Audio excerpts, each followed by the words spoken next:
Azken hilabetetan jasaten ari garen energia krisiak agerian utzi du energia fosilen dependentzia murrizteko beharra.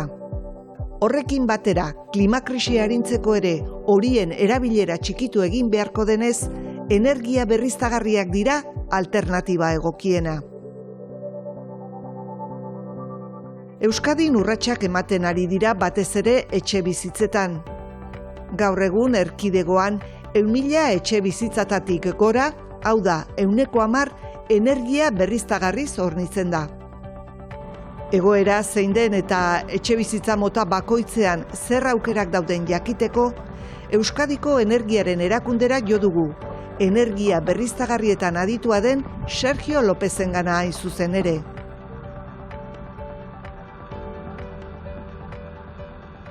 Kaixo Sergio, ikusi dugunez jendea arduratuta dago. Gutxiago gastatu nahi du eta ekologikoagoa izan nahi du. Energia berriztagarrien autokontsumoa da irtenbidea. Es una solución, vamos, es una de las soluciones actualmente. Irtenbideetako bada. Gaur egun jatorri fosileko energietan oinarritzen da gure energia kontsumoa.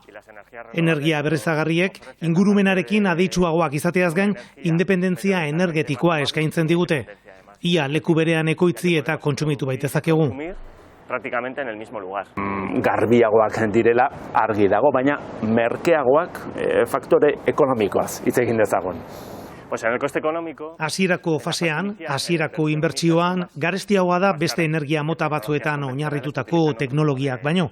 Petrolioa eta gas naturalean oinarritutakoak adibidez. En ese tipo de cosas. Eta epe luzera, pero en costes. Baina ustiapen kostua eta epe luzekoa txikiagoak dira, eta gauza batek bestea konpentsatzen du. Aukeran daude, hasi 5 urtean amortizatzen diren irtenbideetatik, eta 15 urte baino gehiagora artekoak. Autokontsumorako hainbat aukera daude energia berriztagarrietan. Eguzki energia da segurasko gehien ezagutzen dena.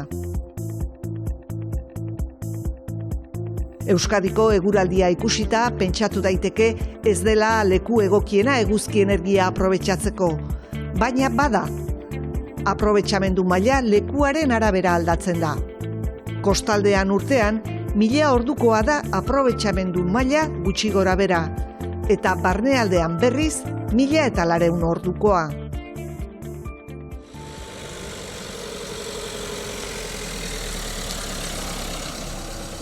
Aukera ezberdinak daude. Batetik, eguzki energia fotovoltaikoa dago. Zelula fotovoltaikoen bidez, eguzki erradiazioa jaso eta energia elektriko bihurtzen du. Normalean, etxeko instalakuntzarekin konektatzen da, inbertsore baten bidez, eta ekoizten dena zuzenean erabiltzen da. Soberakina baterietan jaso daiteke, eguzkia ez dagoenean erabiltzeko. Edo sarera bideratu daiteke, eta salmenta argindar konpainiarekin negoziatu.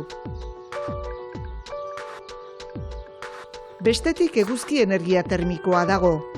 Honek, eguzki erradiazioa aprobetxatzen du urberoa edo urlurruna sortzeko. Urbero sanitariorako edo berokuntzarako erabiltzen da normalean. Bi instalakuntza mota horien errendimendua ona da. Beste aukera bat instalazio mini eolikoak dira. Aerosorgailuen bitartez haizearen energia aprobetxatzen dute energia mekanikoa eta elektrikoa sortzeko. Biomasa ere erabiltzen da energia iturri gisa, egurra eta haren hondakinak batez ere. Hauek erre egiten dira. Gaur egun etxeetan sartzen ari den beste sistema bat bero ponparena da. Bi aukera ditu, aerotermia eta geotermia. Bi kasuetan makina termiko batek beroa pasarazten du puntu batetik bestera. Aerotermian, airean dagoen berotasuna da aprobetxatzen dena, eta geotermian lurrazpian dagoena. Etxea freskatzeko ere erabiltzen da, eta kasu horretan sistemak alderantziz funtzionatzen du. Bero ponpek abantaila ugari dituzte, eta ia leku guztietara egokitzen dira.